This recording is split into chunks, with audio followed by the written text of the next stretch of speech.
What if the greatest intelligence failure of World War II wasn't a missed radar blip or an intercepted code, but a party?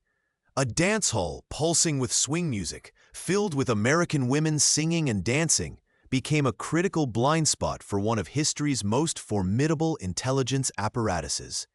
Imagine for a moment the opulent yet increasingly tense ballrooms of New York City in the late 1930s, just as Europe was already ablaze. The air hung thick with cigarette smoke and cheap perfume.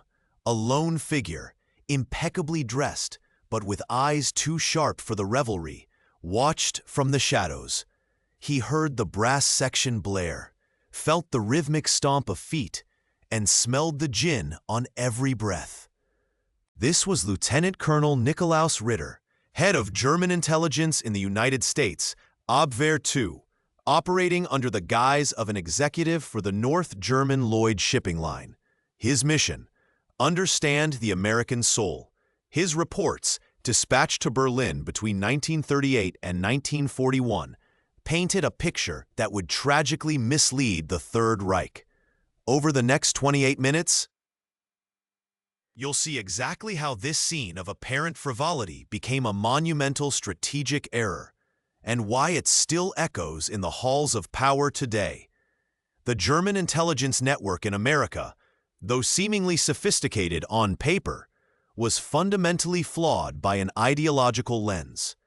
From the early 1930s, agents like Ritter and others operating in key industrial hubs and social centers were tasked not just with gathering facts, but with validating a pre-existing Nazi worldview. They sought evidence of American decadence, of a nation too soft, too divided, too preoccupied with its internal luxuries to pose a serious threat. This was not merely observation, it was confirmation bias writ large, a self-fulfilling prophecy of perception. Consider the detailed reports filed by agents embedded within German-American Bund meetings or those tasked with monitoring labor movements in Detroit. They meticulously documented union disputes, racial tensions, and the flamboyant consumer culture. For men like Ritter, a decorated veteran of the Great War and a staunch nationalist, the sight of American women freely mingling, singing, and dancing in public spaces, often with an uninhibited joy that bordered on what he considered vulgarity, was not merely a cultural curiosity. It was proof of a societal weakness, a lack of discipline, an absence of the rigid collective will he believed was essential for national strength.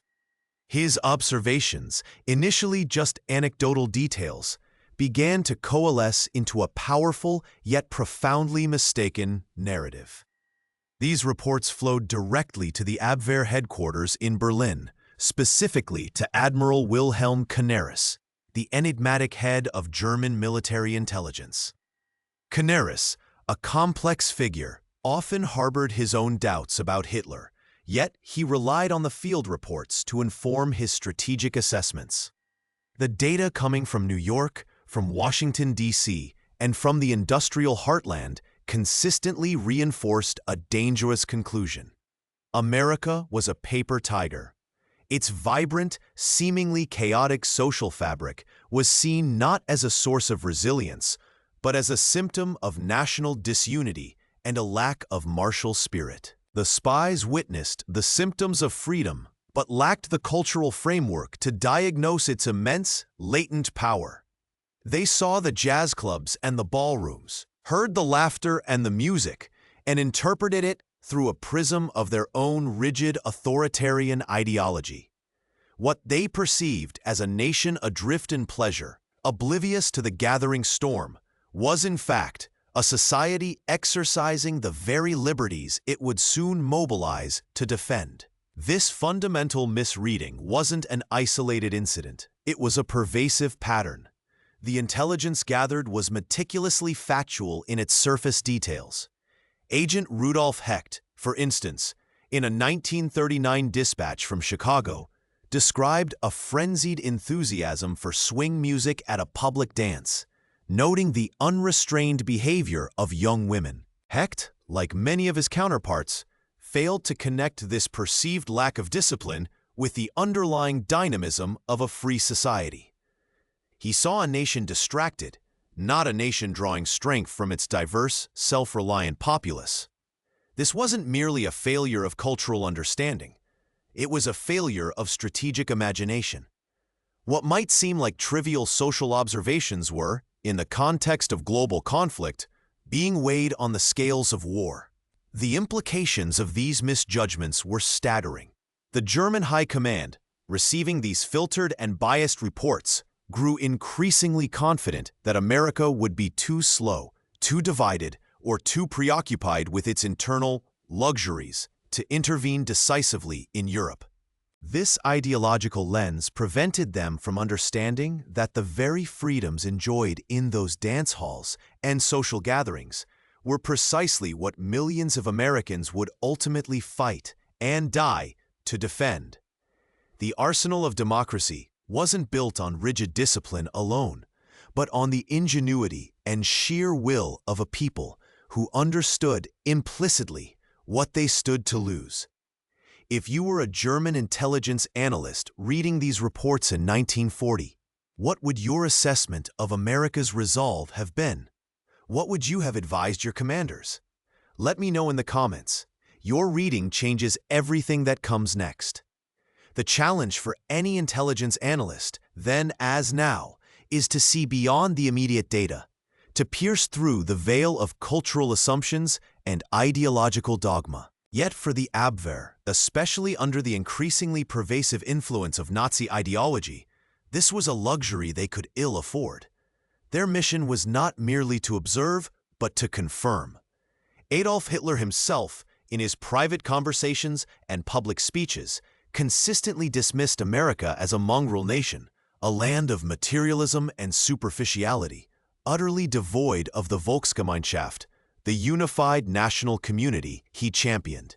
This wasn't just rhetoric. It was a strategic directive that filtered down through every layer of the intelligence apparatus. Agents were, in effect, looking for evidence to support a conclusion already drawn in Berlin. This top-down ideological pressure created a profound echo chamber. Reports from the field, like those from Ritter or Hecht, were not just observations. They were filtered through this predefined lens, then reinterpreted in Berlin to fit the existing narrative. Consider the concept of American individualism. To the Nazi mind, steeped in collectivist dogma and an almost mystic belief in national unity, individual expression was a sign of weakness, an impediment to coordinated action. When agents reported on the vibrant, sometimes boisterous, political debates in Washington, D.C., or the fiercely independent spirit of American entrepreneurs, it wasn't seen as a strength of diverse thought, but as proof of inherent disunity. General Alfred Jodl, chief of the operations staff of the Armed Forces High Command, frequently voiced disdain for what he called America's Jewish-influenced materialism, a clear indicator of how deep this prejudice ran at the highest levels. The sheer scale of American industrial capacity, a factor that would prove decisive in the war, was similarly misjudged. While German agents meticulously documented the output of Ford factories and the burgeoning aviation industry, they often coupled these facts with dismissive remarks about the quality of the workforce or the perceived lack of national will to fully harness this power for war. A 1941 Abwehr report on American steel production, for instance, accurately cited tonnage figures, but concluded that the American public would never tolerate the sacrifices necessary to convert this capacity into a sustained war effort. This wasn't an intelligence failure rooted in lack of data, but in a catastrophic misinterpretation of its meaning. The numbers were there. The understanding was absent. The spies, in their pursuit of evidence for American weakness, were often drawn to the most visible manifestations of American consumer culture and social freedoms. They saw women in bright dresses dancing to jazz in crowded clubs, not as individuals enjoying a hard-won peace, but as symbols of a nation too soft for conflict. They observed the casual interactions between different social strata, the open dissent in public forums, and the very idea of a pluralistic society, and viewed it as chaos. This perception was a direct contrast to the highly regimented, centrally controlled society they hailed from. The freedom to sing, to dance, to speak one's mind, these were not just social customs. They were, in the German intelligence worldview, structural flaws. This systematic misreading extended even to the American military itself. Initial German assessments of the U.S. Army, prior to 1941, frequently highlighted its relatively small size and peacetime posture, drawing unfavorable comparisons to the battle-hardened Wehrmacht. While numerically accurate, these reports failed entirely to grasp the immense potential for rapid mobilization and industrial conversion that defined the American approach to warfare. The U.S. Navy, despite its growing power, was often relegated to secondary importance in these analyses, overshadowed by the focus on perceived societal weaknesses. The very foundation of what would become the arsenal of democracy, its industrial might, its innovative spirit, and its deep-seated commitment to individual liberty, remained largely invisible to their prejudiced gaze. The profound irony here is that the very things the German spies saw as America's vulnerabilities were, in fact, its hidden strengths. The seemingly chaotic nature of American society fostered adaptability and innovation. The individual freedoms they disdained instilled a fierce sense of personal stake in the nation's survival. The ability to sing and dance freely, to enjoy life's simple pleasures, was not an escape from reality, but a fundamental expression of the values that millions would soon be willing to die for. This was the cultural bedrock of American resilience, a concept alien to the totalitarian mindset. The reports continued to flow back to Berlin, painting a dangerously incomplete picture, shaping strategic decisions that would ultimately lead to catastrophic miscalculations. It begs the question, how do you quantify resolve or measure the intangible strength of a people's spirit when your own ideology blinds you to its very existence? This deep-seated flaw in their analytical framework would soon be exposed in the crucible of global conflict, but not before it had already irrevocably shaped the Third Reich's strategic outlook. The German High Command's overconfidence wasn't merely a casual assumption. It became a cornerstone of their strategic planning.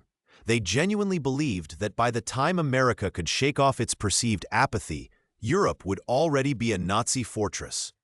This wasn't just a failure to accurately count tanks or planes. It was a fundamental misjudgment of national character, a blind spot cultivated by years of ideological indoctrination. Consider the naval strategy. For instance, Grand Admiral Erich Raeder, Commander-in-Chief of the Kriegsmarine, consistently downplayed the threat of the U.S. Navy, focusing instead on the British Royal Navy as the primary maritime adversary. His reports, often influenced by Abwehr intelligence, presented America as a formidable economic power, yes, but one whose societal divisions and lack of martial spirit would prevent effective projection of that power across the Atlantic.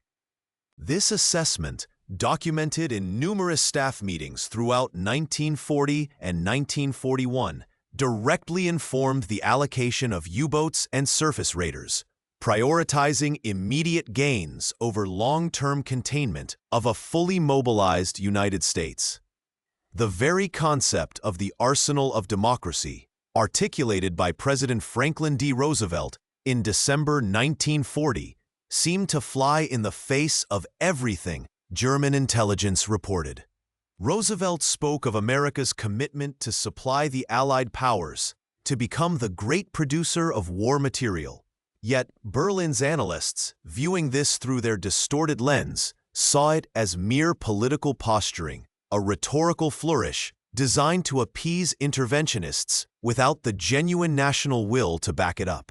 They saw the public debates, the isolationist sentiment still strong in Congress, and the vibrant, sometimes cacophonous, media landscape, and interpreted it as terminal indecision. They could not conceive of a nation where such open discourse could coexist with a deep, underlying unity of purpose when truly threatened. This wasn't just about misjudging a nation's industrial capacity. It was about misunderstanding the source of that capacity and its potential for rapid conversion. The German war machine, built on a highly centralized, disciplined model, struggled to comprehend the decentralized, innovative spirit that fueled American manufacturing. When agents reported on the relatively small size of the U.S. Army in 1939, a mere 175,000 active-duty personnel, it confirmed their bias. They extrapolated this peacetime reality into a wartime prediction, failing to account for the nation's vast reserve of manpower and its unparalleled ability to train, equip, and deploy millions of soldiers in an astonishingly short period. General George C. Marshall, appointed Chief of Staff of the Army in 1939, faced the monumental task of transforming this small force into a global fighting machine, a task German intelligence considered almost impossible. The stories of American women singing and dancing, of families enjoying leisure, filtered up through the intelligence reports and reinforced this dangerous narrative. To the rigid German mindset, these were not expressions of a vibrant culture, but signs of a population too soft, too individualistic, too enamored with comfort to endure the brutal realities of total war. They failed to grasp that these very freedoms, the freedom to pursue happiness, to enjoy cultural expression, to live unbound by state dogma, were precisely what imbued millions of Americans with an unyielding determination to defend their way of life. The idea that a nation's strength could derive from its apparent weaknesses was a paradox their ideology simply could not compute. This ideological blind spot wasn't confined to grand strategic estimates. It impacted tactical decisions too.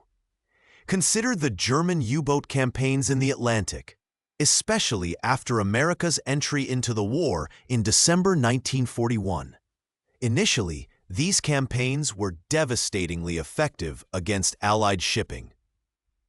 But the German Naval Command, influenced by the overall underestimation of American ingenuity and industrial resilience, consistently underestimated the U.S. ability to counter this threat. They failed to foresee the rapid development of convoy systems, the mass production of escort vessels like corvettes and destroyers, and the swift technological advancements in anti-submarine warfare, such as improved sonar and radar. These countermeasures, often developed through decentralized innovation and rapid adaptation, hallmarks of American industrial culture, were consistently undervalued in Berlin. The Spies, observing the surface of American life, saw a nation that appeared to prioritize individual pleasure over collective sacrifice. They reported on the widespread availability of consumer goods, the burgeoning entertainment industry, and the general prosperity, even amidst the tail end of the Great Depression. These observations, meticulously detailed by agents like Lieutenant Colonel Ritter, were then interpreted as evidence of a populace unwilling to accept the austerity and collective suffering that total war would demand. They saw the symptoms of freedom, but lacked the cultural framework to diagnose its immense, latent power. This profound misjudgment, born of an ideological chasm, would have systemic consequences, leading to an overconfidence that would prove fatal. The true nature of American society, its resilience, its capacity for unity in crisis, remained stubbornly hidden behind a veil of prejudice, waiting for the crucible of war to reveal itself. How could such a sophisticated intelligence apparatus be so utterly wrong about the fundamental character of its adversary? The profound irony, the answer to how such a sophisticated intelligence apparatus could be so utterly wrong, lies in a fundamental misunderstanding of what constitutes strength.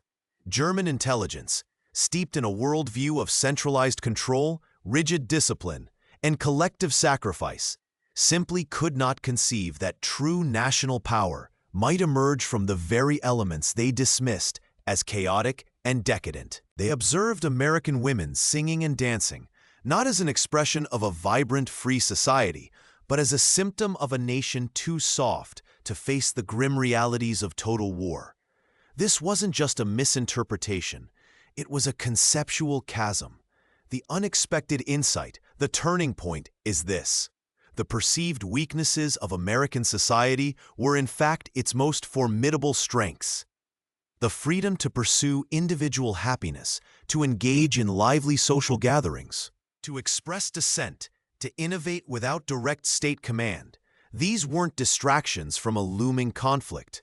They were the very wellsprings of adaptability, resilience, and a deep, personal commitment to defense that the totalitarian mind simply could not fathom. Imagine a forest. The German perspective saw only the perfectly aligned rows of cultivated trees, believing uniformity was strength. The American reality was a wild, diverse ecosystem, seemingly chaotic, but possessing an emergent resilience, an ability to regenerate and adapt that a monoculture could never match. This wasn't about superior weaponry or more disciplined soldiers at the outset. It was about the fundamental nature of the societies at war.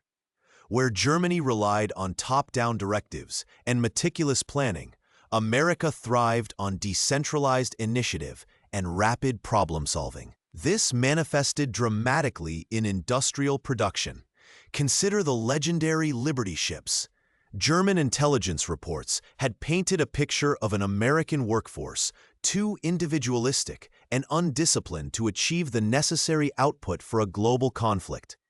Yet, between 1941 and 1945, American shipyards, employing millions of men and women, many of whom had never built a ship before, delivered an astounding 2,710 Liberty ships. These vessels, often assembled in mere weeks, not months, became the lifeline of the Allied effort, ferrying vital supplies across the Atlantic and Pacific, a feat that utterly confounded German naval strategists.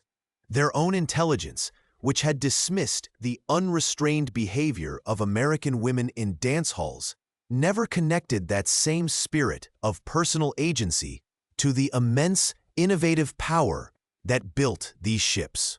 Hold on to that detail for a moment, because it's precisely what turns the tables in the next phase. This massive, unexpected output wasn't just about factories, it was about the people working in them. The same individuals who enjoyed singing and dancing in their free time were the ones who, when called upon, applied their ingenuity and relentless work ethic to the war effort. They understood implicitly what they stood to lose, not just territory, but a way of life that permitted those very freedoms. The German spies had witnessed the symptoms of freedom, but lacked the cultural framework to diagnose its immense latent power.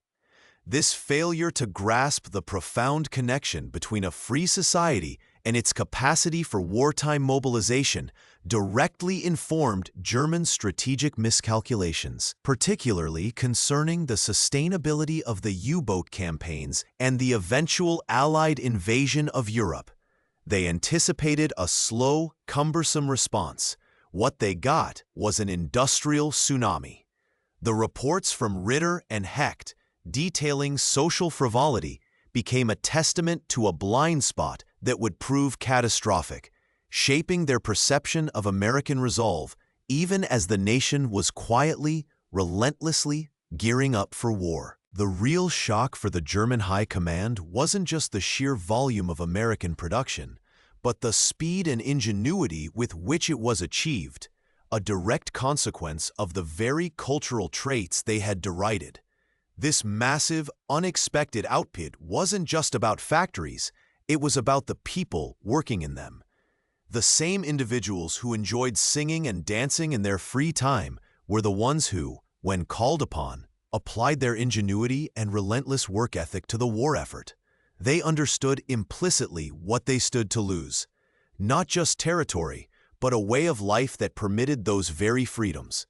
The German spies had witnessed the symptoms of freedom, but lacked the cultural framework to diagnose its immense latent power. This failure to grasp the profound connection between a free society and its capacity for wartime mobilization directly informed German strategic miscalculations, particularly concerning the sustainability of the U-boat campaigns and the eventual Allied invasion of Europe. They anticipated a slow, cumbersome response. What they got was an industrial tsunami. The reports from Ritter and Hecht detailing social frivolity became a testament to a blind spot that would prove catastrophic, shaping their perception of American resolve, even as the nation was quietly, relentlessly gearing up for war. The real shock for the German high command wasn't just the sheer volume of American production, but the speed and ingenuity with which it was achieved, a direct consequence of the very cultural traits they had derided. This deep miscalculation directly influenced German operational planning, especially in the critical Battle of the Atlantic. Grand Admiral Karl Dönitz, commander of the U-boat arm, consistently underestimated America's capacity for rapid innovation in anti-submarine warfare. His strategic reports, informed by the same flawed intelligence that dismissed American societal strength, projected that the U-boat force could cripple Allied shipping faster than the Americans could build replacements or develop effective countermeasures.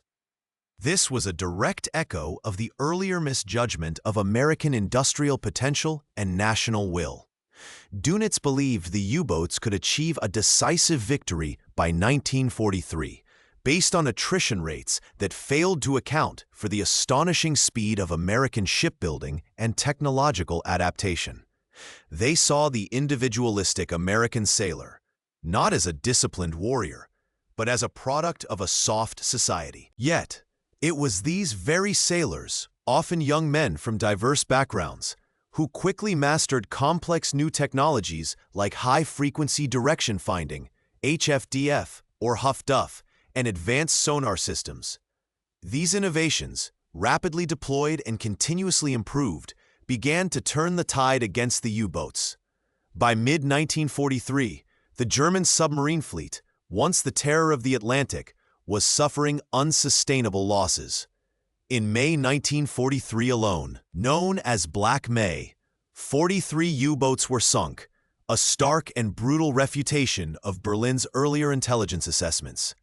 This wasn't just about numbers, it was about a fundamental shift in the psychological and technological battleground, driven by a nation whose hidden strengths were now undeniably manifest. The spies had seen women dancing in ballrooms and interpreted it as a sign of a nation too distracted to fight. They could not conceive that the same spirit of individual expression and freedom fostered a culture of problem-solving and adaptability that would be devastatingly effective in wartime. The decentralized nature of American innovation, often dismissed as chaotic, allowed for faster testing and implementation of new ideas. While German research and development were highly centralized, often bogged down by bureaucratic infighting and ideological purity tests, American ingenuity flourished in a more open, competitive environment. This meant that solutions to critical problems, from new radar designs to improved depth charges, often emerged faster and were deployed more widely than their German counterparts could ever anticipate. Even the psychological impact on German soldiers encountering American forces for the first time was profound. Initial assessments from the Eastern Front, where the Wehrmacht faced the Red Army, had cultivated an image of the enemy as either ideologically driven automatons or undisciplined masses. The American soldier, however, presented a different challenge. They were well-equipped, resourceful, and fought with a fierce determination that belied the soft image propagated by earlier intelligence reports. The German High Command had expected a nation of pleasure seekers, easily demoralized by hardship. What they found were resilient fighters, often displaying a pragmatic ingenuity that confounded their rigid tactical doctrines. This wasn't merely a clash of armies. It was a collision of worldviews, where one side's understanding of human nature had been fundamentally warped by ideological bias. The very notion that a society built on individual liberty could produce such formidable resolve remained a blind spot, even as the war turned decisively against them. This profound failure of intelligence, born in the dance halls of New York, would continue to reverberate through every strategic decision, right up to the final days of the conflict. This profound failure of intelligence, born in the dance halls of New York, would continue to reverberate through every strategic decision, right up to the final days of the conflict. The German High Command, blinded by their own ideological preconceptions, never truly grasped the dynamic, adaptable, and fiercely resilient nature of the American spirit. They had seen the symptoms of freedom and misdiagnosed them as terminal weakness. They had witnessed American women singing and dancing, not as an expression of a vibrant, free society, but as a symptom of a nation too soft to face the grim realities of total war. This wasn't just a misinterpretation. It was a conceptual chasm that ultimately swallowed their ambitions whole. The systemic effect of this misjudgment was catastrophic for the Third Reich. It led to a persistent underestimation of American resolve, ingenuity, and industrial might. Directly influencing critical strategic choices, the U-boat campaigns, initially devastating, eventually faltered not just because of technological advancements, but because the German command fundamentally underestimated America's capacity to innovate and produce at an unprecedented scale. The arsenal of democracy, once dismissed as mere rhetoric, became a relentless, unyielding reality. The same nation whose social gatherings were deemed frivolous was now churning out ships, planes, and tanks at a pace that dwarfed anything the highly disciplined German war machine could achieve. By 1944, American factories were producing more war material than all the Axis powers combined, a testament to a strength derived from the very freedoms Ritter and his peers had so casually dismissed. This wasn't merely a failure of data collection, it was a profound failure of cultural intelligence, a stark warning against the dangers of ideological bias. The German spies, operating under a rigid worldview, could not perceive that a society built on individual liberty, open debate, and diverse expression could, in a moment of existential threat, coalesce into an unassailable force. They saw the apparent chaos of democracy and missed its emergent resilience. They saw the pursuit of happiness and failed to connect it to the fierce will to defend that happiness. The very things they scorned, the jazz clubs, the uninhibited social interactions, the vibrant consumer culture, were not signs of weakness, but reflections of a society that understood, implicitly, what it stood to lose. The ultimate lesson from these German spies, baffled by American women singing and dancing, is timeless. Intelligence isn't just about facts. It's about understanding context, culture, and the intangible spirit of a people. When ideological lenses distort perception, even the most meticulous observations can lead to devastating strategic errors. The Third Reich's fundamental misjudgment of America contributed directly to their overconfidence, their misallocation of resources, and ultimately, their downfall. The United States, forged in the fires of liberty and diversity, proved to be an adversary whose true strength lay hidden in plain sight, underestimated until it was too late. The arsenal of democracy wasn't just built in factories. It was built on the unyielding spirit of a people who knew what they were fighting for, a spirit that the German intelligence apparatus, from Ritter in New York to Hitler in Berlin simply could not comprehend. This story of profound misjudgment, born in the ballrooms and social gatherings of 1930s America, underscores a critical truth for any era. The greatest dangers often lie not in what we fail to see, but in what we refuse to understand through our own biases. If this story opened a new window for you, subscribe now so you don't miss the next chapter. Leave a like so I know it's worth continuing down this path, and tell me which part turned the key for you. I'll look for those ideas in the next video. And if you want to understand another fascinating aspect of wartime intelligence, what if I showed you how the Allies used Hollywood magic to deceive German intelligence about D-Day?